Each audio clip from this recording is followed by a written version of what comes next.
Dans cet épisode, une cargaison de mythes sur les semi-remorques. C'est fou! D'abord, le dynamomètre de la mort. C'est le jouet le plus cool de la Terre!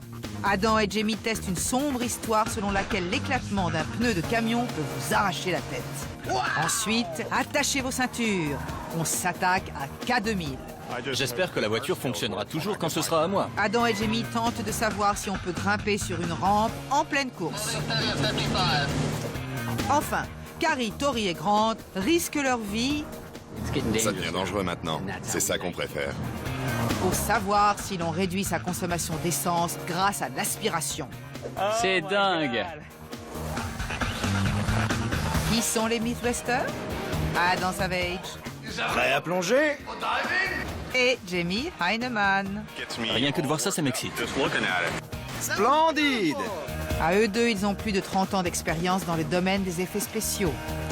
C'était balèze. À leur côté, Grant Imahara, Ça a l'air facile quand c'est Jamie qui le fait. Tori Bellecci Qui a commandé un pantalon explosif? et Gary Byron. Des explosifs et de l'électricité. Ils ne se contentent pas de recenser les mythes, ils les mettent à l'épreuve.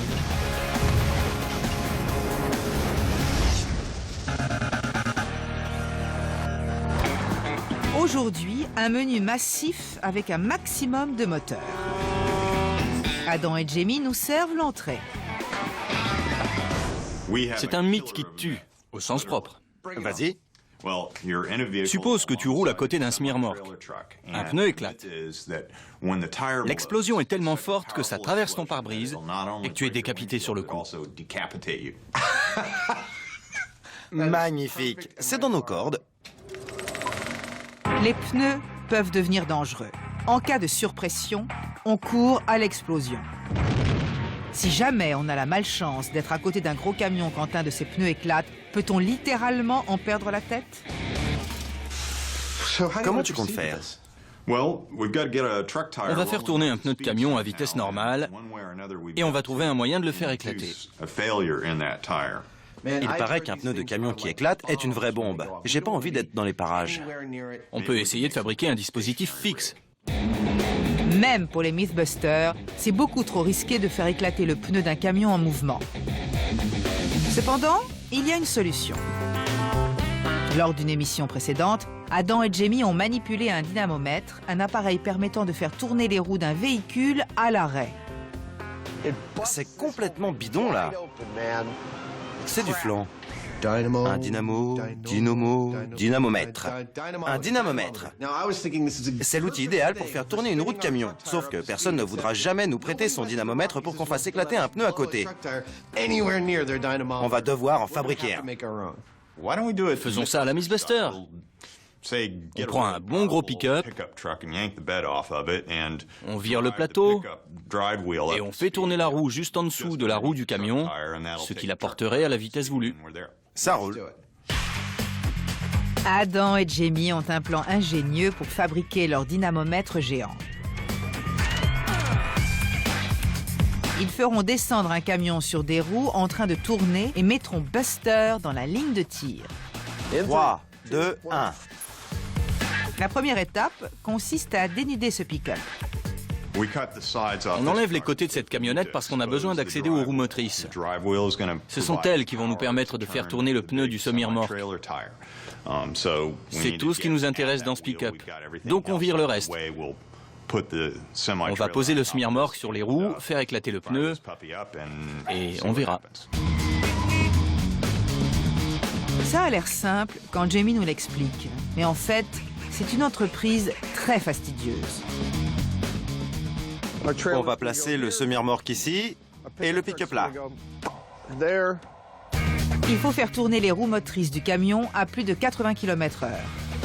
Pour garder le véhicule bien en place, les Mythbusters commencent par enfouir les roues dans le sol.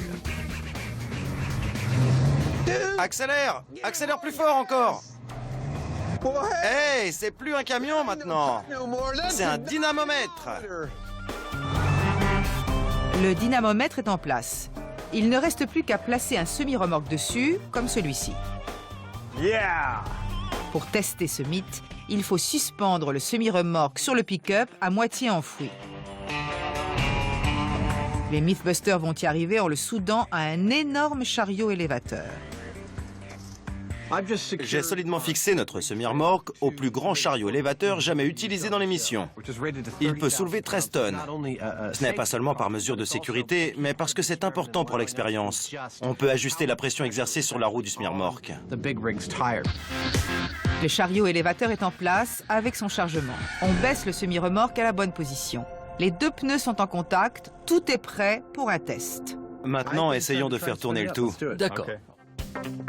C'est l'heure de vérité.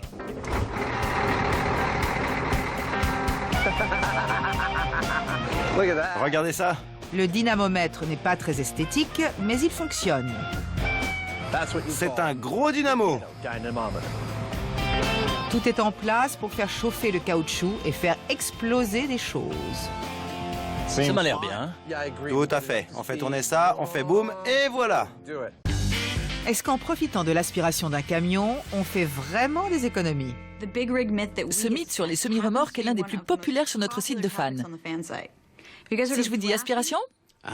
C'est quand on colle le plus possible à l'arrière d'un camion pour faire des économies d'essence. Comme le camion fend l'air et crée une zone de basse pression dans son sillage, on est censé avoir besoin de moins d'essence pour rouler.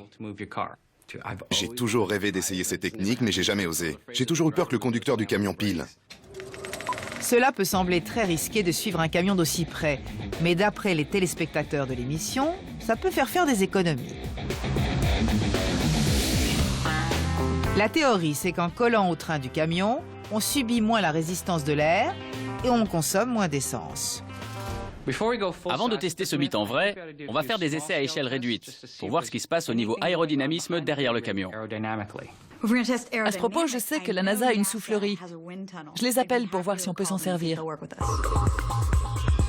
Même si elle n'a pas l'air très moderne, cette soufflerie peut simuler des vents aussi rapides que sur une autoroute. Magnifique. Vous avez vu ça? Tout d'abord, les Mythbusters prennent un semi-remorque modèle réduit pour tenter de savoir si cette fameuse zone de basse résistance à l'air dans le sillage existe. Le courant d'air sera uniforme et très compact. On va projeter de la fumée sur le petit semi-remorque. Si on voit qu'elle s'amasse à l'arrière du camion, cela indiquera une zone de basse pression. Les caméras grande vitesse sont allumées. On lance le vent et la fumée. À l'œil nu, il est difficile de distinguer quoi que ce soit. Cela devient tout de suite plus clair sur le ralenti. Il y a une zone épargnée par la fumée, qui serait donc un abri bien pratique pour une voiture s'y trouvant. Il y avait de la fumée derrière le camion, ce qui prouve bien qu'il y a une zone de basse pression. Maintenant, nous allons prendre une voiture à la même échelle que ce camion, la fixer à un dynamomètre et voir ce que la basse pression produit comme effet sur la voiture. Il faut d'abord un point de référence. On enlève le camion de la piste pour voir la force du vent de face sur la voiture seule. Apparemment, rien ne se passe. Mais le vent frappe la voiture à plus de 80 km/h. C'est Grant qui collecte les données. On a un bon point de référence. C'est clair.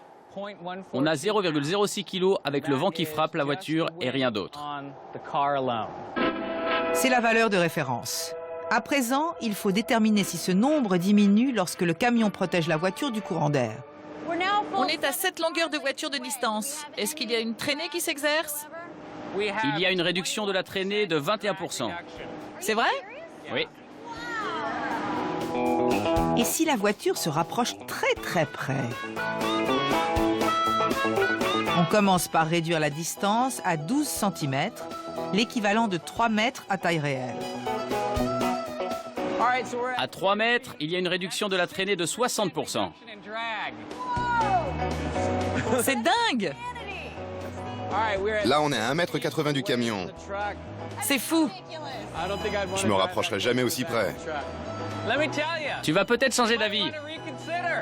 80% de réduction de la traînée. Passons à la zone suicidaire. Ça marche. 60 cm. Ça donne quoi? C'est dément. 93% de réduction. C'est pas vrai. Si. Les résultats sont ébouriffants. À 60 cm, il n'y a quasiment plus de traînée. C'est fou! Sur une vraie route, économiserait-on de l'essence? Il n'y a qu'un moyen de le savoir. Les Mythbusters vont faire ce test à taille réelle. Nous revoilà. Selon le mythe que nous testons, si on roule à côté d'un semi-remorque et que le pneu éclate à ce moment-là, on peut être tué sur le coup, ou plus exactement décapité.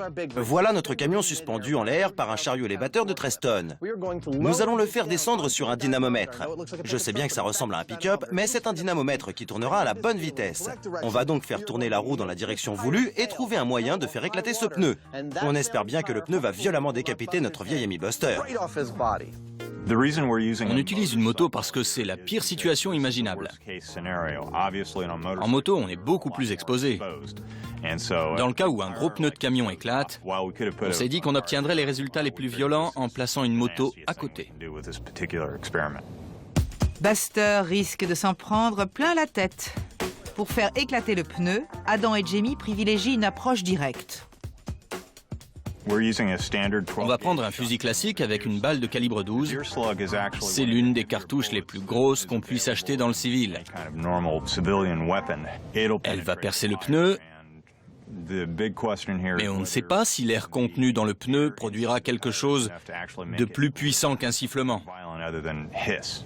Si tout se passe bien, la cartouche va pénétrer le pneu à ce niveau-là et endommager sa carcasse radiale, c'est-à-dire les fils de fer enroulés autour du pneu.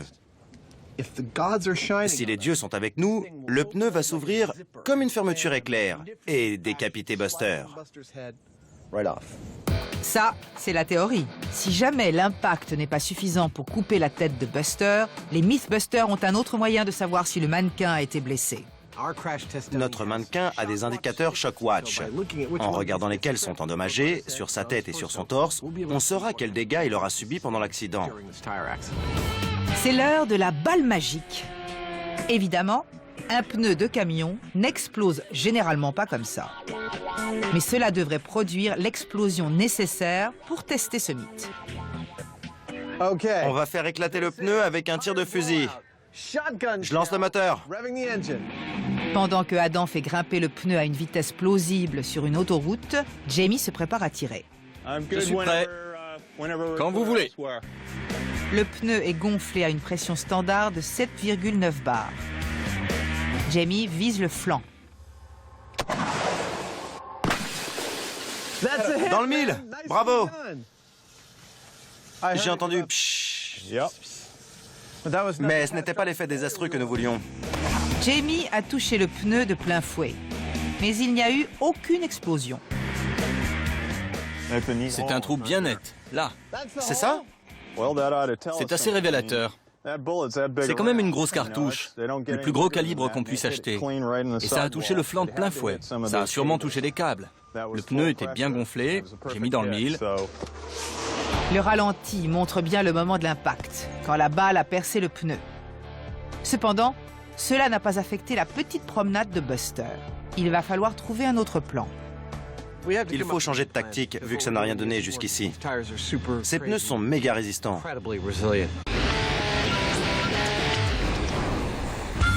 Supposez que vous êtes assez dingue pour suivre un camion lancé à toute vitesse. Ce tour de force vous ferait-il vraiment économiser de l'essence? Les tests en soufflerie de Tori, Grant et Carrie ont démontré qu'il y a du vrai dans ce mythe, en théorie. Ça dépasse de loin mes attentes. Mais qu'en est-il dans la réalité? Il faut faire le test grandeur nature. Il faut tester plusieurs distances, d'abord à 30 mètres, puis on réduit jusqu'à 60 cm. On verra si on économise de plus en plus d'essence en se rapprochant du camion. 60 cm, c'est chaud. Qui conduit? Je pencherai pour Grant. Il vient de changer son deuxième prénom en Danger. Grand danger Imahara. Ça me plaît. Avant de filer un 18 roues, Grant s'entraîne d'abord sur un véhicule un peu moins intimidant. Pour contrôler la distance d'un pare-choc à l'autre, on fixe un ruban de mesure électronique sur le toit. J'approche du coffre. Merci. Tout se passe très bien. C'est parfait. Grant pense qu'il peut maintenant essayer avec le camion.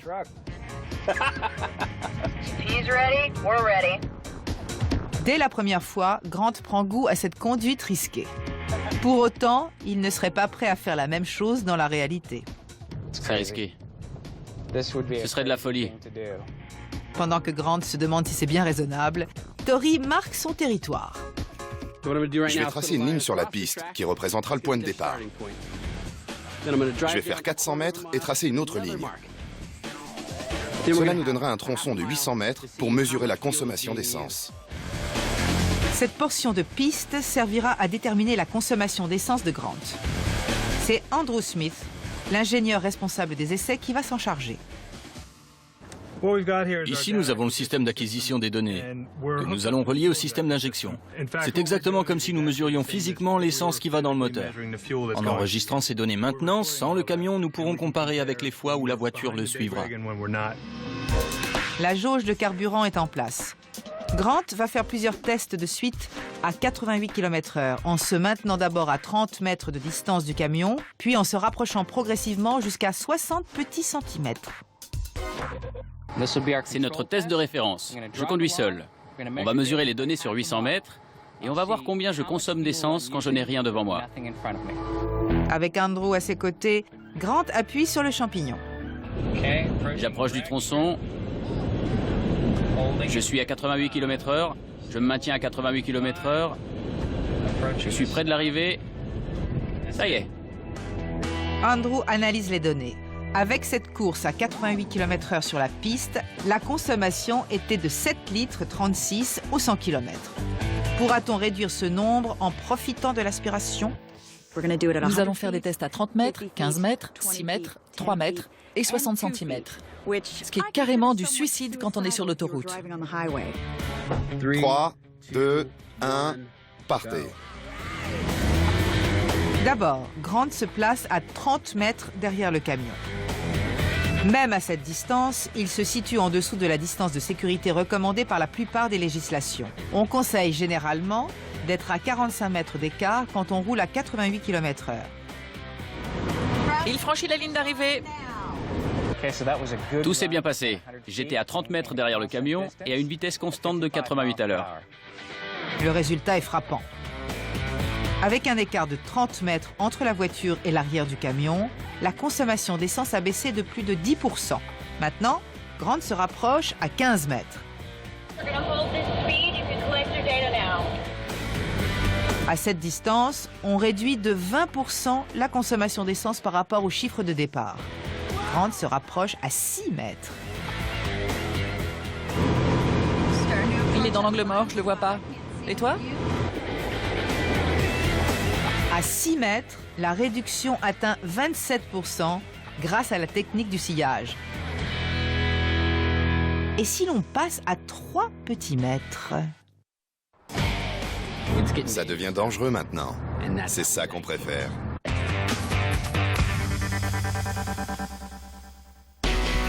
Placés dans de mauvaises mains, les pneus peuvent être très dangereux. Cependant, peuvent-ils tuer quelqu'un s'ils éclatent? On ne le sait pas encore, vu que Adam et Jamie ont déjà du mal à faire éclater un pneu. Ce n'était pas l'effet désastreux que nous voulions. Pour ce test, nos deux amis vont mettre un pneu dans l'état où il serait après une longue vie d'effort. Il va être soumis à une haute température et sera gonflé à une basse pression. On va le chauffer avec des radiateurs externes et baisser la pression pour assouplir le pneu, ce qui ajoutera aussi de la chaleur. L'assouplissement est la cause principale des éclatements de pneus de semi-remorque. Si la pression de l'air est trop basse, le caoutchouc s'amollit, s'assouplit. Cela peut endommager rapidement le pneu et le faire éclater. Au cas où la chaleur et la pression ne suffiraient pas, Adam aggrave l'usure du pneu avec une meuleuse d'angle. J'ai usé le caoutchouc de ce pneu jusqu'à ce qu'on voit les fils. Il y a des radiateurs externes des deux côtés du pneu. Notre but, c'est d'augmenter la température du pneu autant que possible. On va commencer doucement, comme un poulet qui rôtit sur sa broche, puis on va faire griller ce pneu. On va surveiller ça sur la caméra infrarouge. Entre l'assouplissement et la chaleur, je pense qu'on obtiendra un éclatement sympathique. On remet Buster en position. Reculez, laissez-le respirer. Ce pneu-ci est gonflé à 2 bars, c'est-à-dire un quart de la pression recommandée. Le dynamomètre est prêt à tourner. On fait tourner le pneu et on le maltraite. Cela fait 5 minutes qu'il tourne et il est déjà à 65 degrés. Ça, c'est la température externe du pneu. On sait qu'un pneu est susceptible d'éclater à partir de 176 degrés. C'est à partir de là qu'on peut espérer entrer dans notre zone de réussite. C'est une question de temps. Malheureusement, même au bout de 10 minutes, on n'est toujours pas dans la zone de réussite. Ça ne bouge plus. Ça reste à 95 degrés. Les Mythbusters n'ont peut-être pas réussi à faire éclater ce pneu à basse pression grâce à la chaleur, mais ils ont plus d'un tour dans leur sac. En augmentant brusquement la pression, arriveront-ils enfin à décapiter le motard, comme ils l'espèrent tant? Dans ce tuyau, il y a 10 bars. Quand je le brancherai, ça passera dans le pneu. S'il est suffisamment affaibli, ça va le faire péter. Éclatement de pneu, dernier test. 3, 2, 1. Allez, mon petit! Allez. Voilà, c'est tout. C'est tout? On dirait une fermeture éclair. Ça s'est ouvert à l'endroit où tu l'avais découpé. Mais ça ne s'est pas propagé. Non, pas vraiment. C'est assez décevant. Ce n'est pas ce qu'on voulait. Le pneu a éclaté, mais avec peu d'éclat. Ce mythe se dégonfle rapidement, mais Adam a un dernier plan. On a vu l'explosion là. Maintenant, mettons de la pression sur le pneu du bas et faisons-le tourner. On verra si ça fait voltiger des éclats. Adam espère que si l'éclatement du pneu dure assez longtemps, le caoutchouc va céder. En effet, dès que le dynamomètre s'emballe, on voit des morceaux voler dans tous les sens.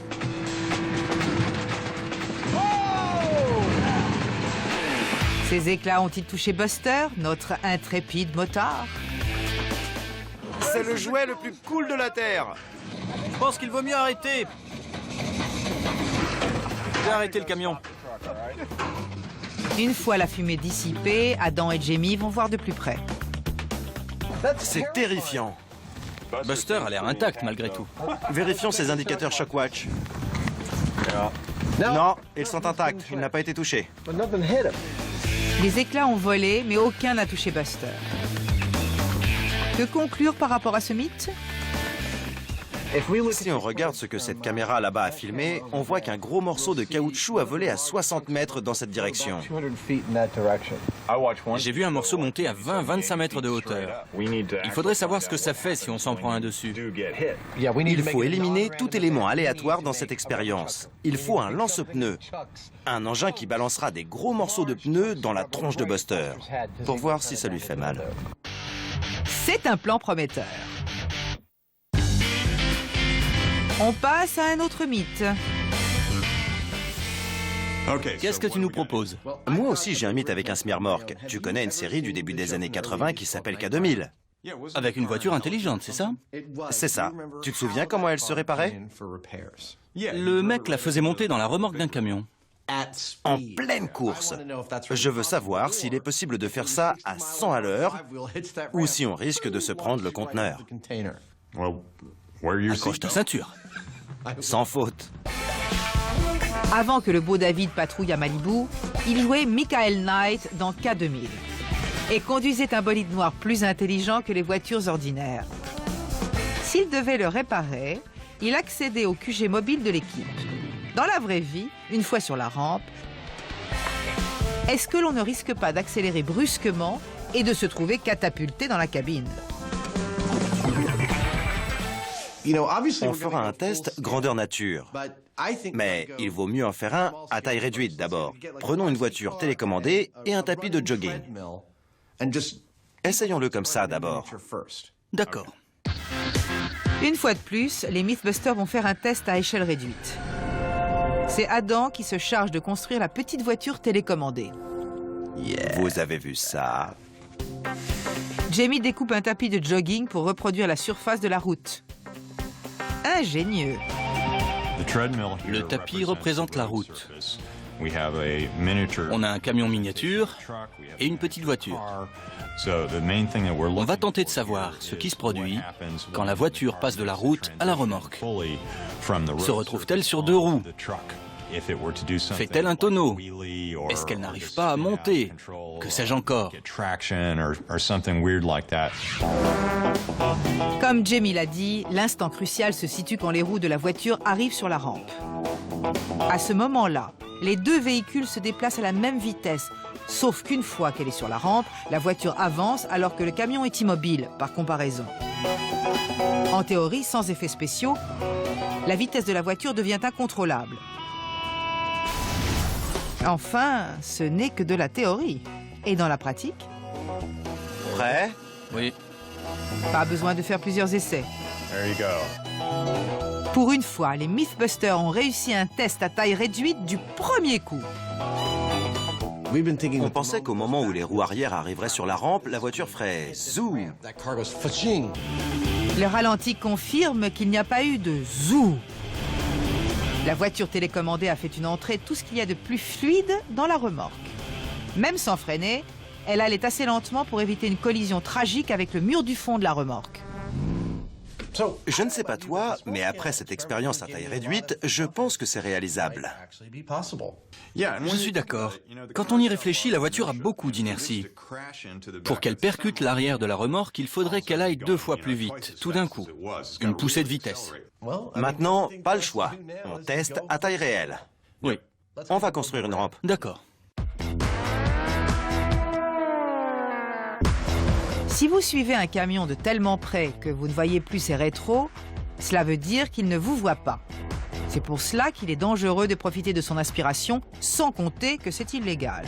Cependant, comme Carrie, Tori et Grant s'en sont aperçus, cette technique suicidaire permet de faire des économies d'essence. À 6 mètres derrière le camion, cette économie est déjà spectaculaire. Comme son nom l'indique, Grant, danger, Imahara, n'a peur de rien. Avec Mike à ses côtés, j'ai attaché ma ceinture. Il va suivre un semi-remorque à 3 mètres. Pour avoir envie de rouler à 3 mètres derrière un semi-remorque, il faut être taré. Même dans un environnement contrôlé, c'est vraiment effrayant. On est prêt. Dans 3, 2, 1, partez. Partez. On y est presque. C'est bon, on est à 88 km/h et on maintient notre vitesse. Il est dans l'angle mort, on le voit pas du tout. À cette vitesse, le temps de réaction recommandé est de 2 secondes, soit 45 mètres d'écart entre deux véhicules. On est toujours derrière. À 3 mètres derrière le camion, le temps de réaction de Grant n'est que d'un dixième de seconde. Tu conduis comme un chef, Grant? On retourne au départ. Cela a beau être de la folie, les chiffres sont là. Avec 3 mètres d'écart entre la voiture et le camion, on fait une économie de presque 40% sur l'essence. Mais on n'en a pas encore fini avec ce mythe. Grant se prépare à suivre le camion à la distance totalement démente de 60 cm. La moindre erreur peut lui être fatale. La voiture sera à 60 cm derrière le camion à 88 km/h. C'est complètement taré. Je balise un peu. On s'est beaucoup entraîné, mais c'était derrière une voiture. Là, c'est un semi-remorque. Prêt? On y va. On se revoit de l'autre côté. Ravi de t'avoir connu. Ce qu'il vaut mieux ignorer, c'est que si le semi-remorque doit piler, Grant aura 3 centièmes de seconde pour réagir, c'est-à-dire moins qu'un battement de paupières. Partez. On ne voit même pas Grant. On est à 88 km/h. Vous êtes où? On est à 90 cm. On se rapproche.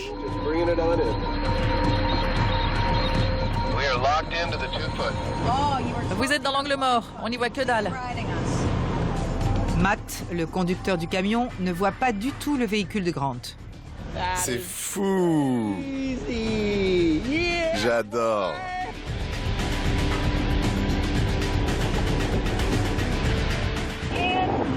On est arrivé. Bon boulot.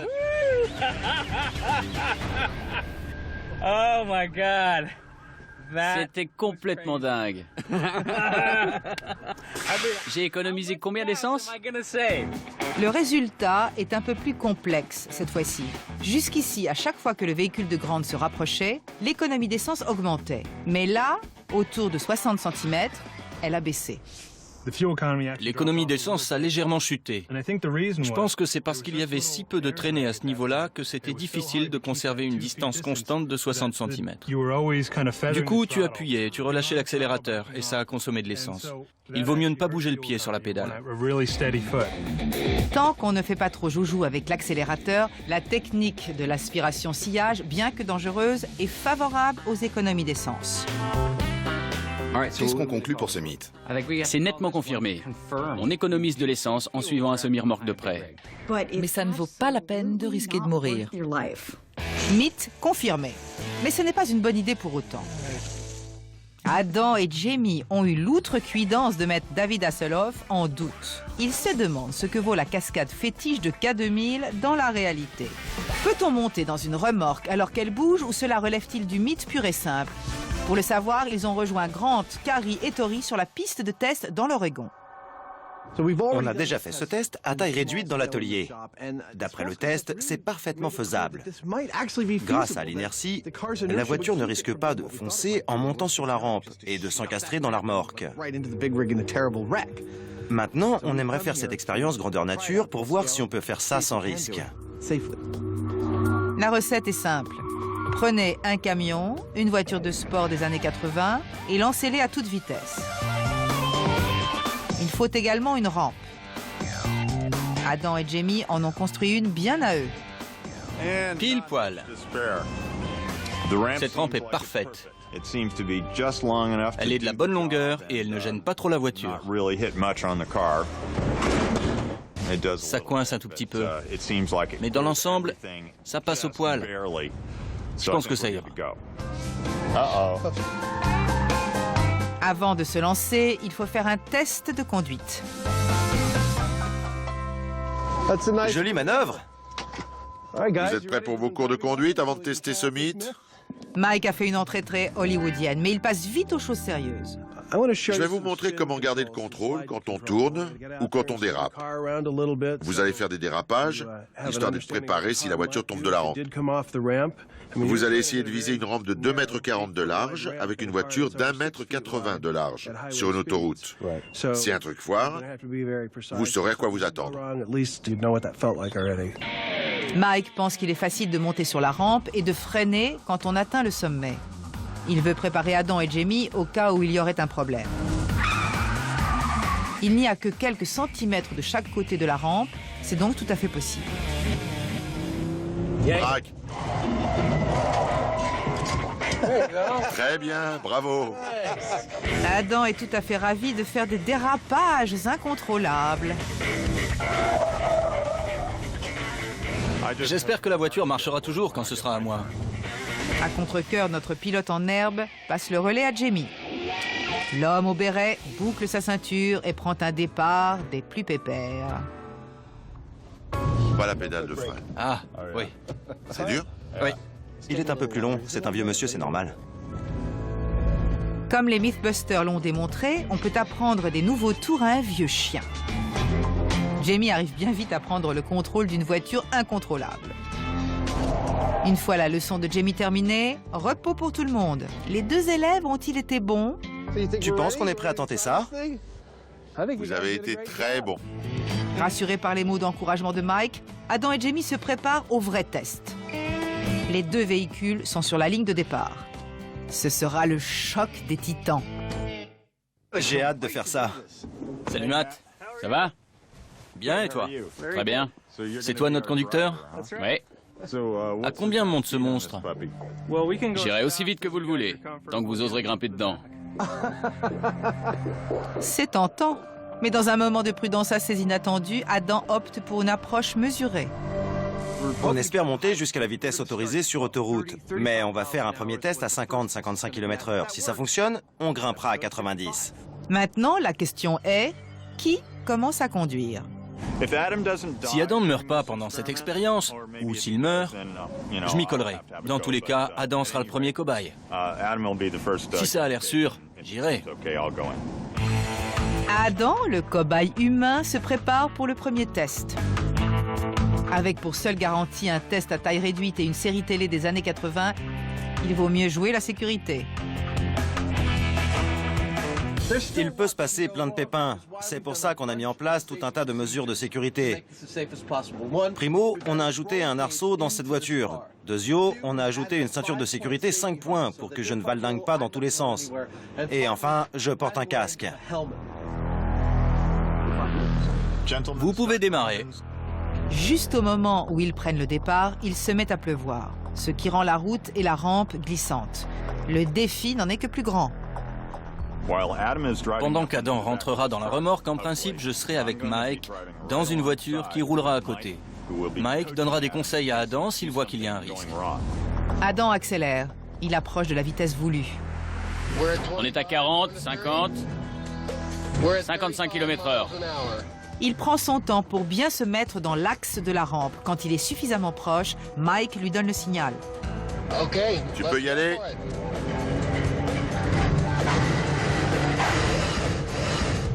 T'as vu ça? Bien joué. La caméra grande vitesse a immortalisé ce moment décisif. Au moment où les roues sont montées sur la rampe, elles ont ralenti de façon significative. C'est là que nous allons faire un petit cours de science. Tout objet en mouvement a tendance à se maintenir à une vitesse constante. C'est cette loi de l'inertie qui fait que la voiture n'accélère pas en entrant en contact avec la rampe immobile. Cela ralentit considérablement le véhicule et cela donne largement le temps à Adam de s'arrêter. Ça a super bien marché. C'était trop facile. Un jeu d'enfant. La suite des opérations est assez logique. Je veux pousser à 100. On va dire 90. Je crois que c'est la vitesse maximale autorisée des semi-remorques. Parfait, allons-y. Cela sera plus difficile si l'on est à une vitesse plus élevée. Comme si ce n'était pas assez, la pluie redouble d'intensité. C'est parti.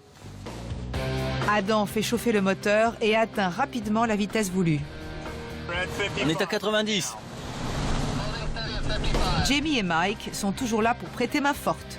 Sauf si Adam se plante, auquel cas il sera seul. Sois prudent, Adam, ça glisse.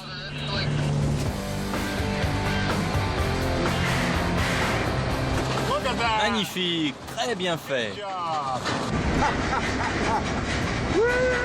Encore une fois, Adam a réussi sans encombre. La vitesse accrue n'a pas changé grand-chose. Les roues sont montées sur la rampe, l'inertie de la voiture a empêché toute accélération soudaine et Adam s'est arrêté facilement. Bravo, bon boulot. Vous avez été super. C'était flippant. C'est clair. Je flippais un peu en te regardant faire ça. Ce mythe étant confirmé, il n'y a plus qu'une chose à faire. Passer le volant à Jamie. Il va prouver que quoi que Adam fasse... Attends. Il peut le faire dans l'autre sens.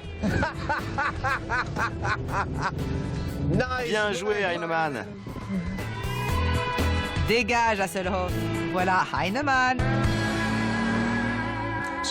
La séquence de la rampe dans K2000 a marché comme sur des roulettes. On a réussi à faire tout ce qu'on a tenté. Absolument. Ce que j'adore dans cette émission, c'est les compétences incroyables qu'on y apprend, comme faire des dérapages. Je ne sais pas si j'aurai une chance de m'en servir, mais c'est toujours sympa de savoir faire ça. Exactement. Quant au mythe de la rampe dans K2000, il est totalement confirmé. Ça a marché, c'est confirmé. Il ne reste plus qu'à faire parler une voiture maintenant. Mythe confirmé. Les Mythbusters se sont aperçus que l'on pouvait s'amuser sans fin avec des pneus. Peut-on également tuer des gens avec? D'après les résultats obtenus jusqu'ici, la réponse est non. Les tests avec le dynamomètre ont consumé du caoutchouc, mais Buster en est ressorti indemne. Je suis assez déçu. Je voulais que l'on arrive à faire éclater un pneu sous pression à grande vitesse. La seule chose qu'on n'a pas réussi à faire, c'est de voir l'impact d'un morceau de pneu sur le mannequin. Et si on faisait ça, justement? On prend un gros morceau de caoutchouc, on calcule la vitesse à laquelle notre machine l'éjecte, puis on tire sur une tête dans notre atelier et on voit ce que ça fait comme dégâts. C'est parti. Le plan consiste à soulever le pick-up et à poser la roue motrice sur une autre roue en mouvement. Ensuite, on place un morceau de pneu entre les deux roues. Quand le pick-up accélérera, ça projettera le pneu de l'autre côté vers Buster.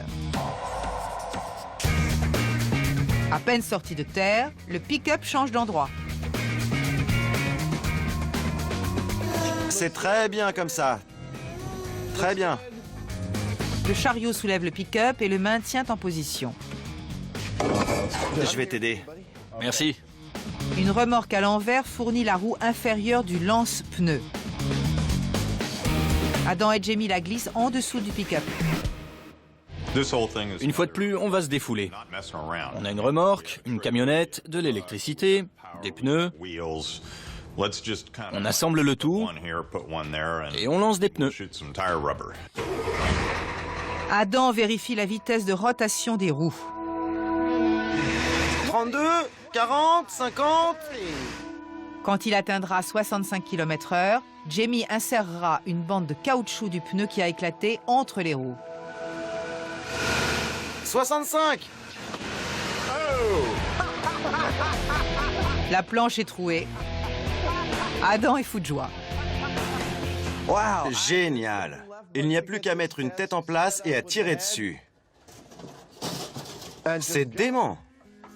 Ce morceau allait à 65 km/h. Et d'après nos calculs sur la trajectoire et la hauteur, c'est à peu près la vitesse à laquelle il allait quand on a fait le test avec le semi-remorque.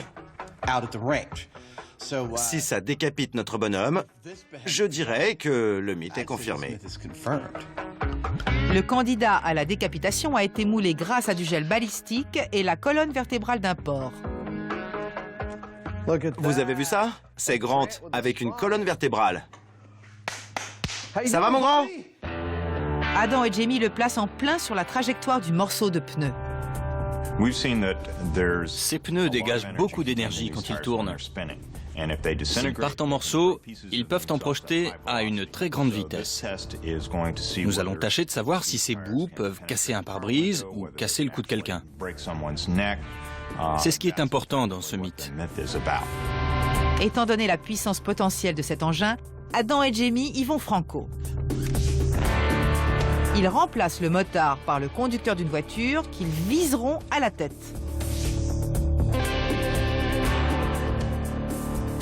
On va mettre le moteur du camion en marche, voir ce que ça donne. Ça roule. 40, 50, 60. Vas-y.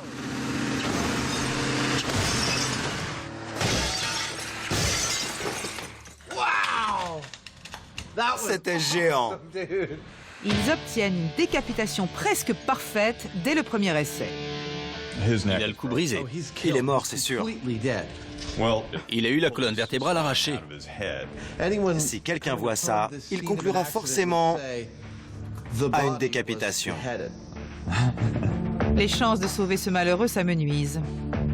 Là, c'est fini. Quand on revoit les images au ralenti, on s'aperçoit que la force de l'impact était phénoménale. La prochaine voiture dans laquelle ce mannequin montera sera un corbillard. En plein dans le mille. C'est incroyable. On ne peut pas faire plus net que ça. On fait le bilan. Qu'est-ce qu'on conclut pour ce mythe? C'est assez clair, je pense. Si on se prend ce truc à 60 km/h, environ, on peut être décapité sur le coup. C'est confirmé. Je suis d'accord. C'est confirmé.